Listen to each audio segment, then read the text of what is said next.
Mineral deficiencies have sadly become very common. But why exactly is that?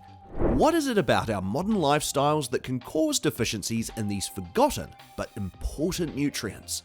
In this video, we're going to look at what minerals are, why we need them, and what to do to make sure that you're not missing out on anything vital. Minerals are a type of micronutrient that our bodies require in smaller amounts than macronutrients. We know of the macronutrients, being carbs, protein, and fat, but there are also micronutrients that play a role in regulating optimal bodily health. There are two types of micronutrients: vitamins and minerals.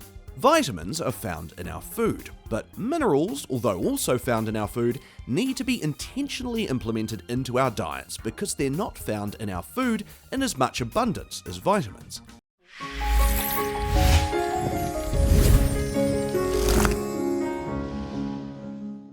Hello and welcome to 5 Pillars Health, the channel where we show you the best ways to get healthy and stay healthy through the 5 pillars of sleep, hydration, nutrition, movement, and sunlight. There are actually two types of minerals, known as macrominerals and trace minerals. You need larger amounts of macrominerals and smaller amounts of trace minerals in order to keep your body functioning properly. We'll go into all of these types, but first let's try and understand why we have a deficiency in the first place. Our ancestors never had to worry about tracking their mineral intake because it was found in abundance in our water and soil supply. Today, the quality of our soil and water has degraded because of modern agricultural practices. Modern agriculture has depleted our soil of its natural mineral content, and therefore our water of its natural mineral content, because soil regulates the movement of water. Poor land management, such as overuse or incorrect use of the natural land, leads to soil erosion, and therefore the quality of the soil depletes. Deforestation, overgrazing, intense cultivation, forest fires, and construction leave the soil in bad condition. This in turn empties it of all its good bacteria and minerals. So, now that we know the cause behind our loss in the natural mineral supply, why should we be so concerned about consuming minerals in the first place? What exactly does it do for our bodies? The main role of minerals are building strong bones and teeth, controlling body fluid and hydration, and turning the food you eat into energy. They're also important for making enzymes and hormones. Let's start with the macrominerals. First up, we have calcium. A very important mineral because it plays so many functions, and most adults are largely deficient. Calcium is important for building strong bones and teeth, as I'm sure you already know. But did you know it also plays a role in preventing blood clotting, sending and receiving nerve signals, squeezing and relaxing muscles, regulating hormones, and regulating a healthy heartbeat? Most adults need around 1,000 milligrams of calcium per day. Calcium can be found most commonly and in the highest concentration in dairy and dairy products like milk, yogurts, and cheeses. Dairy allergies are prevalent in today's society and are largely due to other conditions than a true dairy allergy.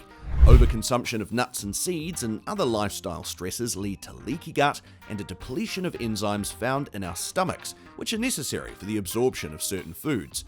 Lactase is the enzyme responsible for the digestion of the lactose found in dairy products. Unfortunately, commercial dairy that is pasteurized and homogenized is stripped of the lactase and makes it difficult to digest. We recommend consuming dairy products in their raw form or consuming goat dairy, as it is naturally lower in lactose, but with the same amounts of calcium as cow dairy. Make sure to also monitor your vitamin D levels, as these are crucial for the absorption of calcium. Magnesium, sodium, and potassium are other types of macrominerals that are important for cellular hydration, digestion, muscle health, sleep, and more. Ever heard of mineral water? Mineral water naturally contains these minerals, but unfortunately most water we are exposed to has been stripped of them and treated with toxins such as fluoride and chlorine, which are bad for our health. If you don't have access to mineral water, try adding filters to your taps, which are not expensive. Other tips to get on top of these minerals is to add a pinch of salt to your drinking water, adding lemon peel and cucumber to your water, or drinking coconut water, which is high in potassium. Other foods high in potassium include bananas and avocados. Magnesium can be found in dark leafy vegetables and dark chocolate, but supplementation is usually recommended to reach the right amounts. The last three types of macrominerals are sulfur, chloride, and phosphorus. Phosphorus helps build brain and nerve cells and is found in coconut products, green leafy vegetables, pears, apples, avocados, dates, carrots, rice, oats, fish, and legumes. Chloride works with sodium and potassium to maintain electrolyte balances within our cells and helps with the absorption of vitamin B12.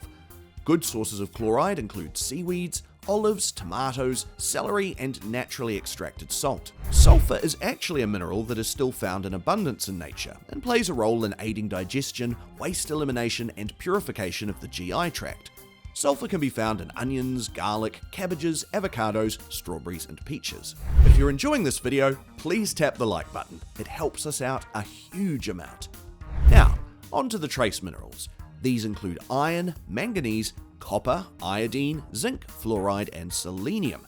I'm sure we all know the importance of iron. It carries oxygen from our lungs to all parts of the body, which is why a deficiency in iron can lead to conditions like anemia. Iron is found in its highest concentration in liver and oysters, but can also be found in red meat, soybeans, and fortified cereals. A really easy way to up your iron if you're low is to cook your meat and veggies in a cast iron pan. Manganese helps the body form connective tissue, regulates bone health, prevents blood clotting factors, and helps form sex hormones. It can be found in shellfish like oysters, clams, and mussels. It can also be found in nuts, legumes, and black tea. Copper also helps the body form our connective tissue, maintains our energy levels, keeps our brain and skin healthy, and helps with the transportation of iron. It is found in its highest amounts in liver and oysters, but can also be found in cocoa. Iodine is essential for the production of growth hormones in our body. Great sources include kelp and other seaweeds. For those who are extremely deficient, iodine drops are a great option and are easily absorbable. Zinc is responsible for all parts of wonderful functions like skin health, but most importantly, immune system regulation. The best sources of zinc are found in oysters, which carry over 300% of the recommended daily amount. Other sources include pumpkin seeds, legumes, and nuts. Selenium is best found in Brazil nuts, seafood, and organ meats. Selenium is important for thyroid regulation and helps maintain a healthy metabolism. Fluoride is already found in abundance and should rather be avoided. Excess fluoride can cause havoc on our brains. The best way to avoid excess fluoride is to avoid using products that contain fluoride, like commercial toothpastes and creams, and avoid drinking tap water. Now that we've covered everything on minerals and why you need to be focusing on them, the best way to make sure you're getting everything is to eat a varied diet full of fruits, vegetables, and high-quality dairy and animal products. Do you track your minerals? We'd like to know, and if you feel any difference tracking them.